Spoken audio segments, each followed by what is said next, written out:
Chapter 25. Comprehension. Read the passage and answer the questions that follow. Galileo Galilei was born in the year 1564 in the town of Pisa, Italy.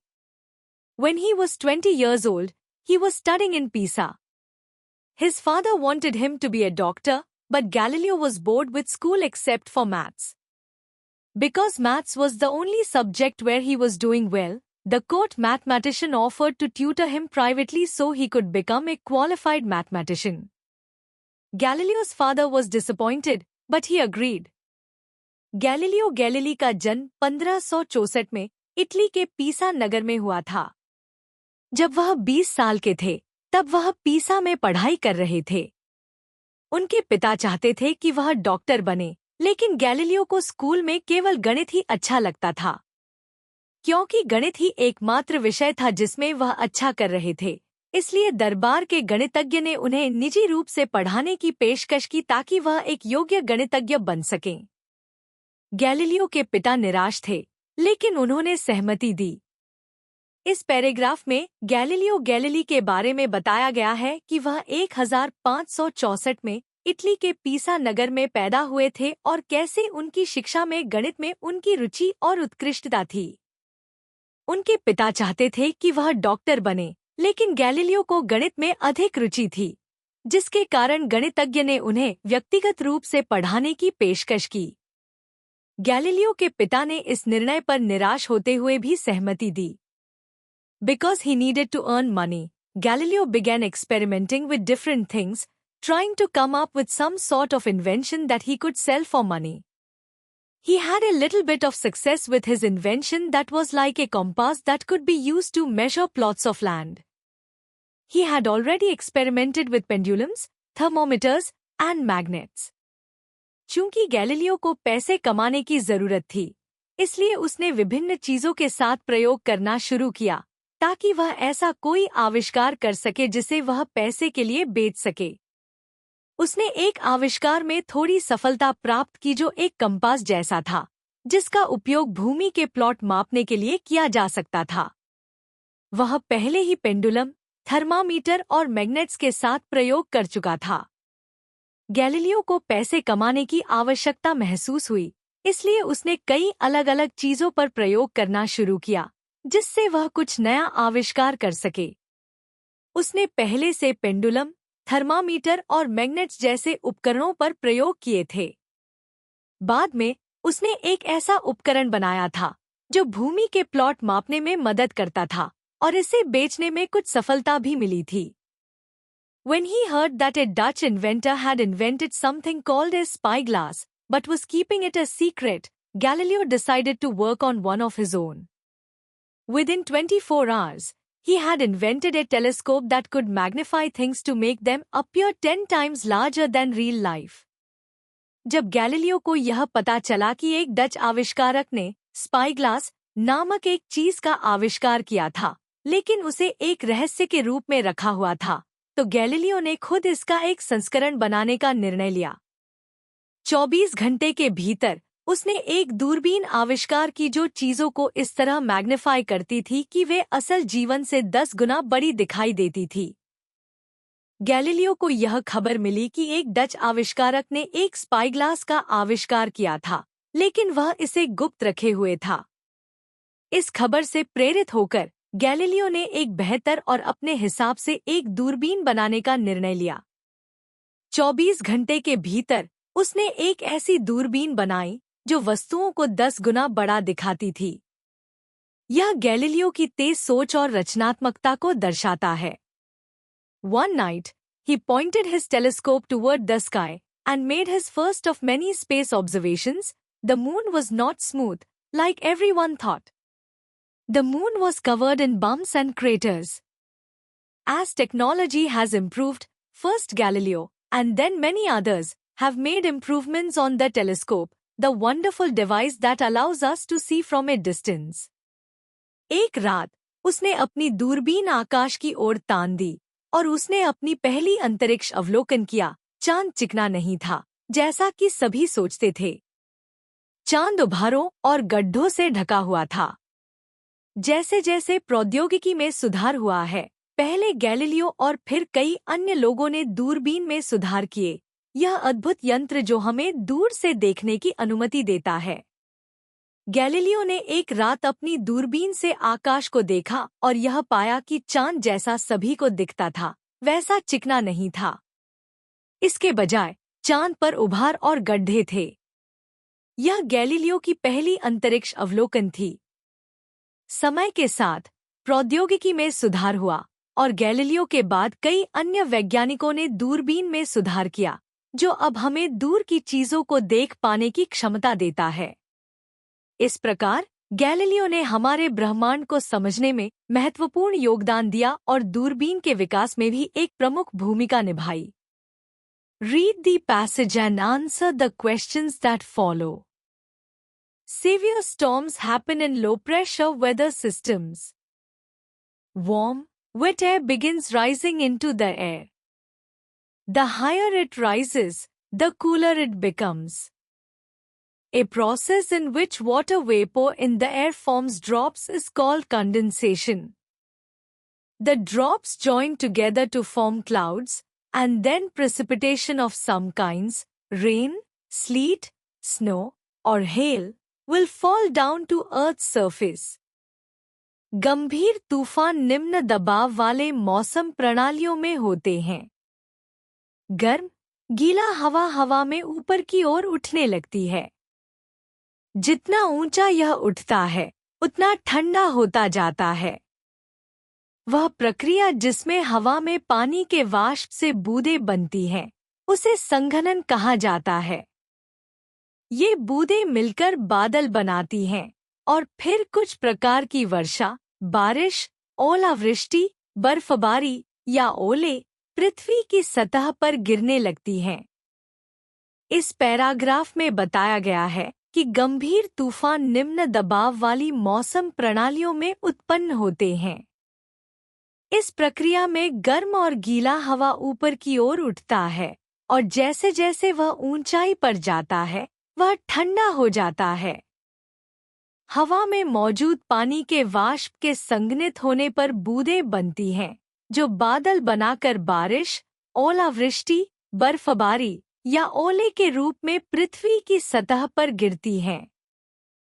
Although conditions must be very specific for a thunderstorm to develop, thunderstorms remain the most common kind of extreme weather.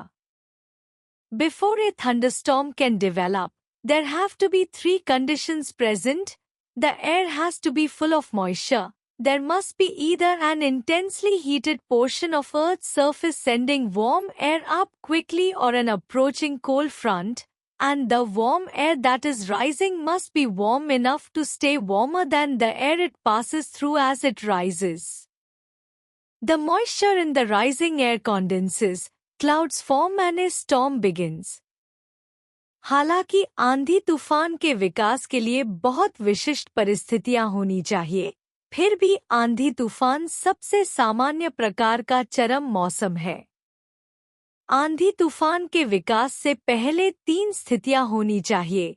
हवा में नमी का पूरा होना चाहिए, पृथ्वी की सतह का कोई हिस्सा जिस पर अत्यधिक गर्मी हो, वह गर्म हवा को जल्दी से ऊपर भेज रहा हो, या कोई ठंडा मोर्चा पास आ रहा हो, और जो गर्म हवा ऊपर उठ रही है, वह इतनी गर्म होनी चाहिए कि वह अपनी ऊंचाई पर चढ़ते हुए जो हवा से गुजरती है, उससे अधिक गर्म बनी रहे।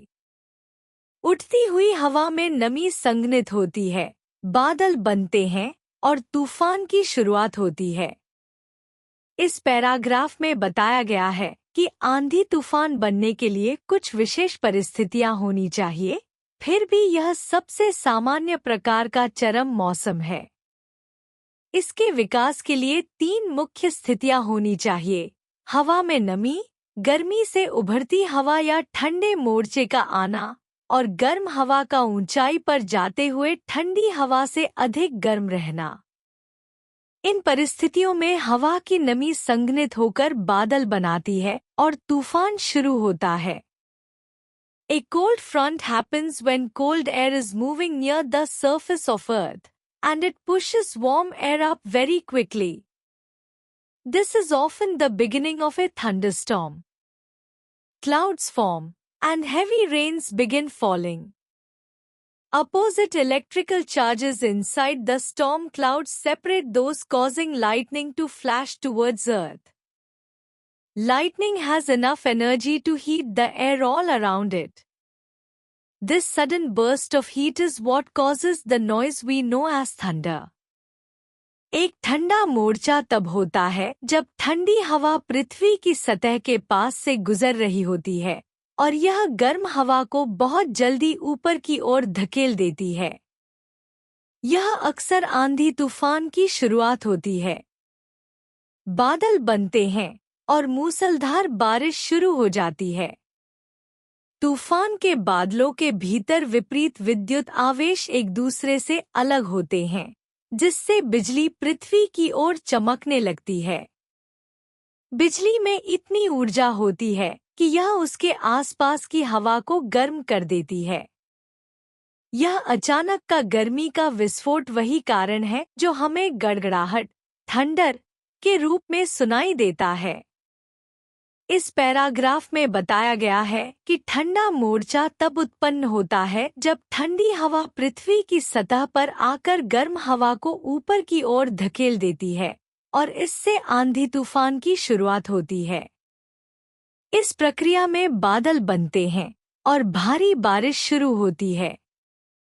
तूफान के बादलों में विपरीत विद्युत आवेश होते हैं जो एक दूसरे से अलग हो जाते हैं, जिससे बिजली चमकती है।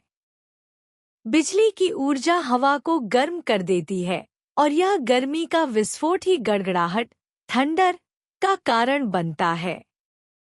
A tornado is a spinning mass of air over land that can destroy virtually everything in its path. A blizzard is a combination of strong winds and extremely low temperatures. A hurricane is the most powerful storm known on Earth. Hurricanes do the worst damage to coastal cities because they quickly lose their strength when they move over land. Hurricanes are so large and powerful that their swirling clouds can be seen from space.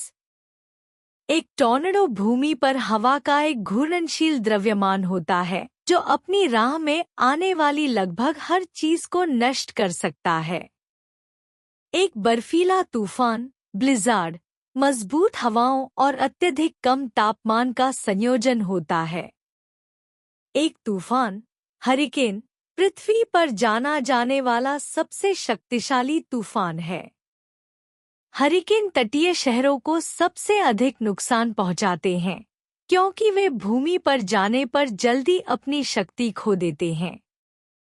Hurricane इतने बड़े और शक्तिशाली होते हैं कि उनके घूमे हुए बादल अंतरिक्ष से भी देखे जा सकते हैं।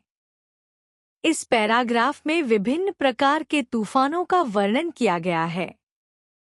टॉर्नेडो भूमि पर हवा का घूर्णनशील द्रव्यमान होता है जो अपनी दिशा में आने वाली सभी चीजों को नष्ट कर सकता है।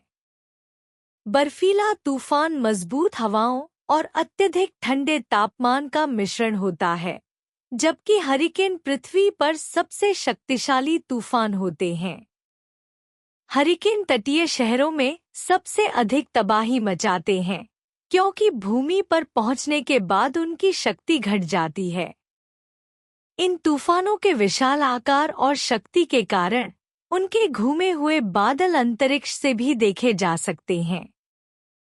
Read the passage and answer the questions that follow.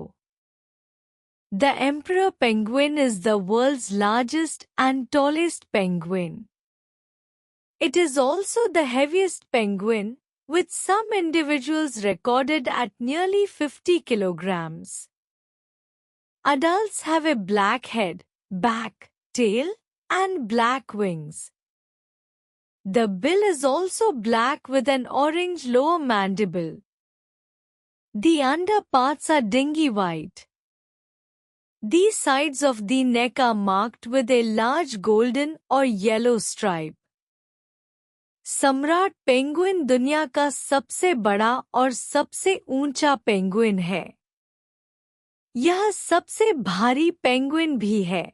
कुछ व्यक्तियों का वजन 50 किलोग्राम के लगभग दर्ज किया गया है। वयस्कों का सिर, पीठ, पूंछ और पंख काले होते हैं। बिल भी काला होता है, जिसमें नीचे का जबड़ा नारंगी रंग का होता है। इसके नीचे के भाग धूसर सफेद होते हैं। गर्दन के किनारे बड़े सोने या पीले रंग की पट्टी से चिह्नित होते हैं। इस पैराग्राफ में सम्राट पेंगुइन का वर्णन किया गया है। यह पेंगुइन न केवल आकार में सबसे बड़ा और ऊंचा है, बल्कि यह सबसे भारी भी है।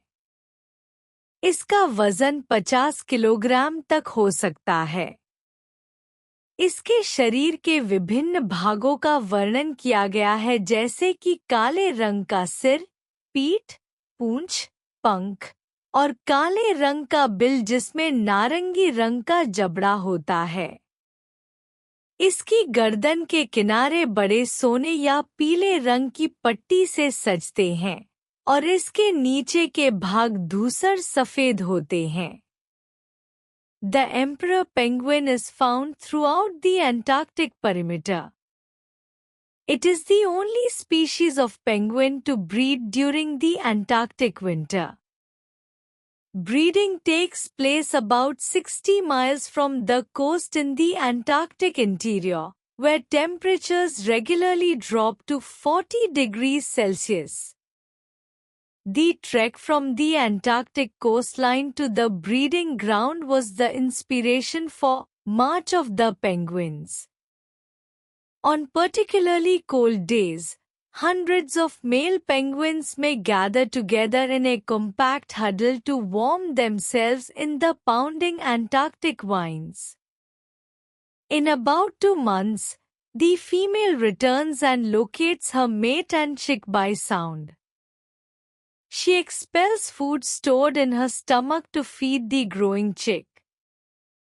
The male then takes his turn feeding in the ocean and returns after about a month. Once the chick is about 7 weeks old, it joins other chicks in a crèche huddle to keep warm. सम्राट penguin Antarctic परिधि के पूरे क्षेत्र में पाया जाता है। यह पेंगुइन की एकमात्र प्रजाति है जो अंटार्कटिक सर्दियों के दौरान प्रजनन करती है। प्रजनन अंटार्कटिक के आंतरिक क्षेत्र में तट से लगभग 60 मील दूर होता है, जहां तापमान नियमित रूप से 40 डिग्री सेल्सियस तक गिर जाता है। अंटार्कटिक तट से प्रजनन स्थल तक की यात्रा मार्च ऑफ द पेंगुइन्स फिल्म की प्रेरणा थी। विशेष रूप से ठंडे दिनों में सैकड़ों पुरुष पेंगुइन एक साथ इकट्ठा होकर अंटार्कटिक हवाओं में खुद को गर्म करने के लिए एक घनी हड्डी में समाहित हो सकते हैं। लगभग 2 महीने बाद मादा लौट आती है और ध्वनि से अपने साथी और चूजे को ढूंढ लेती है। वह अपने पेट में संग्रहित भोजन को बाहर निकालकर बढ़ते चूजे को खिलाती है। फिर पुरुष अपनी बारी में समुद्र में भोजन करने के लिए जाता है और लगभग 1 महीने बाद लौटता है। जब चूजा लगभग 7 सप्ताह का हो जाता है, तो वह अन्य चूजों के साथ एक क्रेश घनी में जुड़कर गर्म रहता है। इस पैराग्राफ में सम्राट पेंगुइन के प्रजनन और जीवन चक्र के बारे में बताया गया है। यह पेंगुइन केवल अंटार्कटिक सर्दियों के दौरान प्रजनन करता है और इसका प्रजनन स्थल तट से लगभग 60 मील दूर अंटार्कटिक के आंतरिक क्षेत्र में है, जहां तापमान 40 डिग्री सेल्सियस तक गिर सकता है। मार्च ऑफ द पेंगुइन्स फिल्म में इस यात्रा का चित्रण किया गया है, जिसमें सर्दियों में पेंगुइन के पुरुष अपने शरीर को गर्म करने के लिए एक घनी हड्डी में इकट्ठा होते हैं।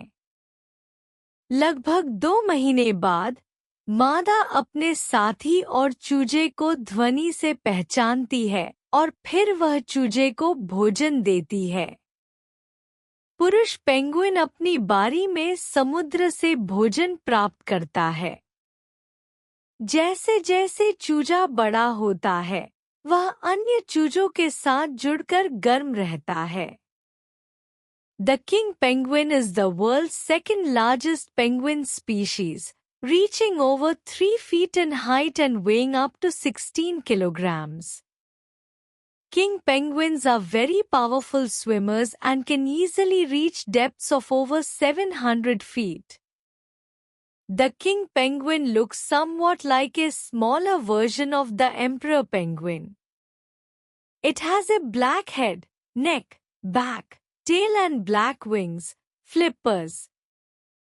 It has white underparts with varying amounts of gold or yellow toward the top of the breast. In addition, it has bright orange patches at the ears. Like all penguins, the king penguin has waterproof feathers and multiple layers of down feathers that act as insulation. King penguin दुनिया की दूसरी सबसे बड़ी penguin प्रजाति है, जिसकी ऊंचाई 3 feet से अधिक होती है और इसका वजन 16 किलोग्राम तक हो सकता है। किंग पेंगुइन बहुत शक्तिशाली तैराक होते हैं और आसानी से 700 फीट से अधिक की गहराई तक पहुंच सकते हैं। किंग पेंगुइन सम्राट पेंगुइन का एक छोटा रूप जैसा दिखता है। इसके पास काले रंग का सिर, गर्दन, पीठ, पूंछ और काले रंग के पंख, फ्लिपर्स, होते हैं। इसके नीचे का हिस्सा सफेद होता है और इसकी छाती के ऊपर की तरफ कुछ गोल्ड या पीले रंग की छाप होती है। इसके अलावा इसके कानों पर चमकीले नारंगी धब्बे होते हैं।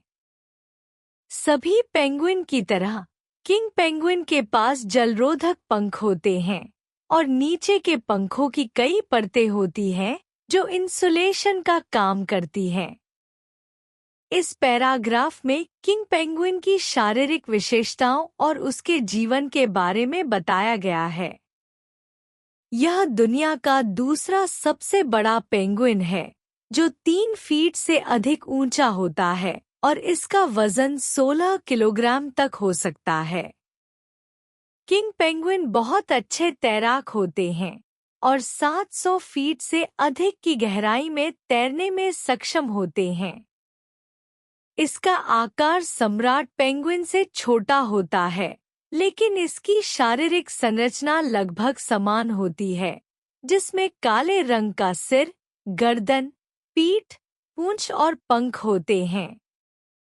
इसके नीचे के हिस्से में सफेद रंग होता है, जबकि छाती के ऊपर गोल्ड या पीले रंग की छाप होती है और इसके कानों पर नारंगी रंग के धब्बे होते हैं। किंग पेंगुइन के पंख जलरोधक होते हैं और इंसुलेशन प्रदान करने के लिए नीचे के पंखों की परतें होती हैं। The two great epics of ancient India, the Ramayana and the Mahabharata, probably took shape in the course of several hundred years, and even subsequently, additions were made to them. They deal with the early days of the Indo-Aryans, their conquests and civil wars when they were expanding and consolidating themselves, but they were composed and compiled later. I do not know of any books anywhere which have exercised such a continuous and pervasive influence on the mass mind as these two. प्राचीन भारत के 2 महान महाकाव्य, रामायण और महाभारत, संभवतः कई सैकड़ों वर्षों के दौरान आकार लेने वाले हैं और बाद में भी इनमें अतिरिक्त सामग्री जोड़ी गई। ये इंडो-आर्यों के प्रारंभिक दिनों, उनके विजय अभियानों और गृहयुद्धों से संबंधित है, जब वे अपने आप को विस्तारित और मजबूत कर रहे थे, लेकिन इन्हें बाद में रचित और संकलित किया गया था।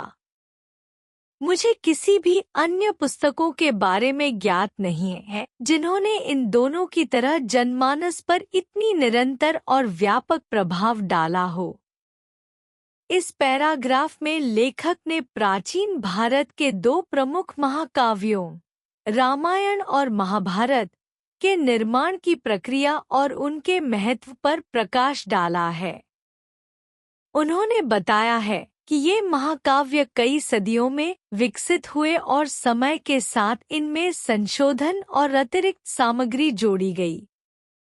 इन महाकाव्यों में इंडो-आर्यों के प्रारंभिक इतिहास, उनके विजय अभियानों और गृहयुद्धों का वर्णन किया गया है, जब वे अपने समाज को विस्तारित और मजबूत कर रहे थे। हालांकि इन महाकाव्यों को बाद में लिखा और संकलित किया गया था। लेखक यह भी उल्लेख करते हैं कि रामायण और महाभारत ने जनमानस पर अत्यधिक और निरंतर प्रभाव डाला है, जो अन्य किसी भी पुस्तक ने नहीं किया है। The two great epics of ancient India, the Ramayana and the Mahabharata, probably took shape in the course of several hundred years, and even subsequently, additions were made to them. They deal with the early days of the Indo-Aryans, their conquests and civil wars when they were expanding and consolidating themselves, but they were composed and compiled later. I do not know of any books anywhere which have exercised such a continuous and pervasive influence on the mass mind as these two. प्राचीन भारत के दो महान महाकाव्य रामायण और महाभारत संभवतः कई सैकड़ों वर्षों के दौरान आकार लेने वाले हैं और बाद में भी इनमें अतिरिक्त सामग्री जोड़ी गई। ये इंडो-आर्यों के प्रारंभिक दिनों, उनके विजय अभियानों और गृहयुद्धों से संबंधित है, जब वे अपने आप को विस्तारित और मजबूत कर रहे थे, लेकिन इन्हें बाद में रचित और संकलित किया गया था। मुझे किसी भी अन्य पुस्तकों के बारे में ज्ञात नहीं है जिन्होंने इन दोनों की तरह जनमानस पर इतनी निरंतर और व्यापक प्रभाव डाला हो। इस पैराग्राफ में लेखक ने प्राचीन भारत के दो प्रमुख महाकाव्यों रामायण और महाभारत के निर्माण की प्रक्रिया और उनके महत्व पर प्रकाश डाला है। उन्होंने बताया है कि ये महाकाव्य कई सदियों में विकसित हुए और समय के साथ इनमें संशोधन और अतिरिक्त सामग्री जोड़ी गई। इन महाकाव्यों में इंडो-आर्यों के प्रारंभिक इतिहास, उनके विजय अभियानों और गृहयुद्धों का वर्णन किया गया है, जब वे अपने समाज को विस्तारित और मजबूत कर रहे थे। हालांकि इन महाकाव्यों को बाद में लिखा और संकलित किया गया था। लेखक यह भी उल्लेख करते हैं कि रामायण और महाभारत ने जनमानस पर अत्यधिक और निरंतर प्रभाव डाला है, जो अन्य किसी भी पुस्तक ने नहीं किया है। Dating back to remote antiquity, they are still a living force in the life of the Indian people. Not in the original Sanskrit, except for a few intellectuals, but in translations and adaptations, and in those innumerable ways in which tradition and legend spread and become a part of the texture of a person's life.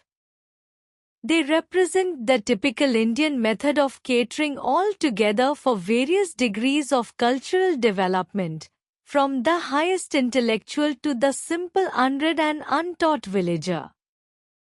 They make us understand somewhat the secret of the old Indians in holding together a variegated society divided up in many ways and graded in castes, in harmonizing their discords and giving them a common background of heroic tradition and ethical living.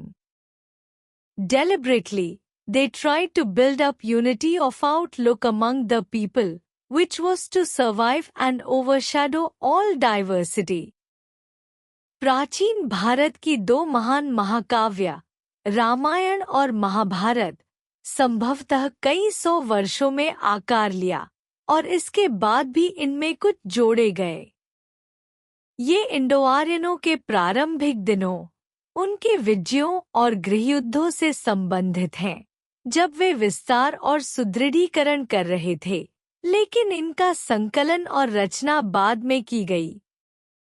मुझे नहीं पता कि दुनिया में कोई ऐसी किताबें हैं जिन्होंने इन दोनों की तरह जनमानस पर लगातार और सर्वव्यापी प्रभाव डाला हो।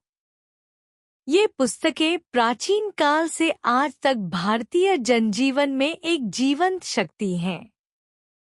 न तो मूल संस्कृत में, सिवाय कुछ बौद्धिकों के, लेकिन अनुवादों और रूपांतरणों में और उन अनगिनत तरीकों में जिनसे परंपरा और किंवदंतियां फैलती हैं और किसी व्यक्ति के जीवन के ताने-बाने का हिस्सा बन जाती हैं।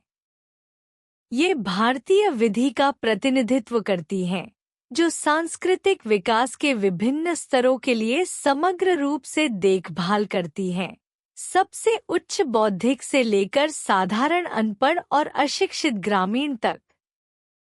ये हमें थोड़ा बहुत यह समझने में मदद करती हैं कि पुराने भारतीयों ने एक बहुरंगी समाज को कैसे एकजुट किया जो कई तरीकों से बंटा हुआ था और जातियों में ग्रेडेड था, उनके असहमति को कैसे सामंजस्यपूर्ण किया और उन्हें नायकत्व की परंपरा और नैतिक जीवन के सामान्य पृष्ठभूमि दी। जानबूझकर इन्होंने लोगों के बीच दृष्टिकोण की एकता बनाने का प्रयास किया, जो सभी विविधताओं को पार करके जीवित रहेगा और उसे ओवरशैडो करेगा। इस पैराग्राफ में भारतीय महाकाव्यों की महानता और उनका समाज पर प्रभाव बताया गया है। रामायण और महाभारत दो महान महाकाव्य हैं, जिनकी रचना कई सौ सालों में हुई और ये अभी भी भारतीय समाज में प्रभावी हैं। ये महाकाव्य न केवल इतिहास के बारे में बताते हैं, बल्कि भारतीय समाज को जोड़ने में भी महत्वपूर्ण भूमिका निभाते हैं। इनका प्रभाव न केवल संस्कृत में था, बल्कि इनके अनुवाद और रूपांतरण के जरिए हर वर्ग और समुदाय तक पहुंचा। इनका उद्देश्य भारतीय समाज में एकता बनाए रखना था, चाहे वह बौद्धिक वर्ग हो या अनपढ़ ग्रामीण। महाकाव्य भारतीय समाज की विविधता को एक सामान्य पृष्ठभूमि में जोड़ने का कार्य करते हैं। Among the earliest memories of my childhood are these stories from these epics told to me by my mother or the older ladies of the house, just as a child in Europe or America might listen to fairy tales or stories of adventure. There was for me both adventure and the fairy element in them. And then, I used to be taken every year to the popular, open-air performances where the Ramayana story was enacted and vast crowds came to see it and join in the processions. It was all very crude, but that did not matter, for everyone knew the story by heart and it was carnival time. मेरे बचपन की सबसे प्रारंभिक यादों में से एक वह है जब मेरी माँ या घर की अन्य बड़ी महिलाएं मुझे इन महाकाव्यों की कहानियां सुनाती थी, जैसे यूरोप या अमेरिका में एक बच्चा परी कथाएं या साहसिक कहानियां सुनता है। इन कहानियों में मेरे लिए साहसिकता और परी तत्व दोनों थे।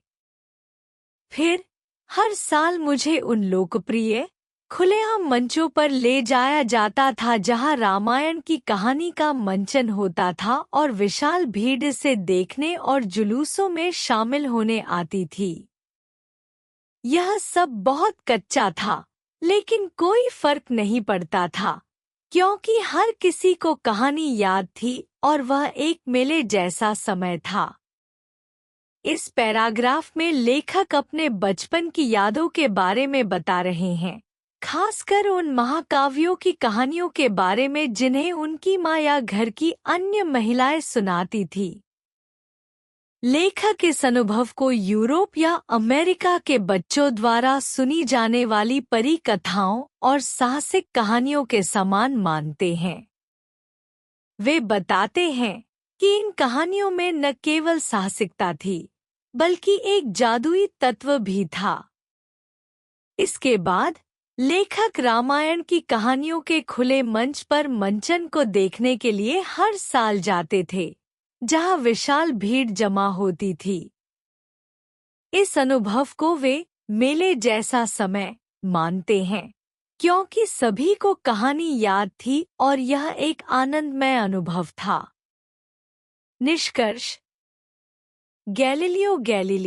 गैलीलियो ने गणित में अपनी रुचि को पहचाना और कई प्रयोगों के माध्यम से महान आविष्कार किए, जैसे कि दूरबीन, जिससे उन्होंने आकाशीय पिंडों के अध्ययन में क्रांति ला दी। उनके कार्यों ने खगोलशास्त्र के क्षेत्र में नई दिशा प्रदान की। भारी तूफान और अन्य चरम मौसम घटनाएं, जैसे आंधी, बर्फबारी और तूफान, पृथ्वी के वायुमंडलीय दबाव और तापमान परिवर्तन के कारण उत्पन्न होती हैं। इन घटनाओं के कारण प्राकृतिक आपदाएं होती हैं और इनका असर मानव जीवन पर पड़ता है। पेंगुइन, सम्राट पेंगुइन और किंग पेंगुइन दोनों ही अत्यधिक कठोर परिस्थितियों में जीवित रहने के लिए अनुकूलित हैं। इनकी जीवन शैली और प्रजनन प्रक्रिया अत्यंत कठिन वातावरण में भी जीवित रहने के उदाहरण प्रस्तुत करती है। रामायण और महाभारत जैसे महाकाव्य भारतीय समाज की सांस्कृतिक धारा और नैतिकता का मुख्य आधार बने।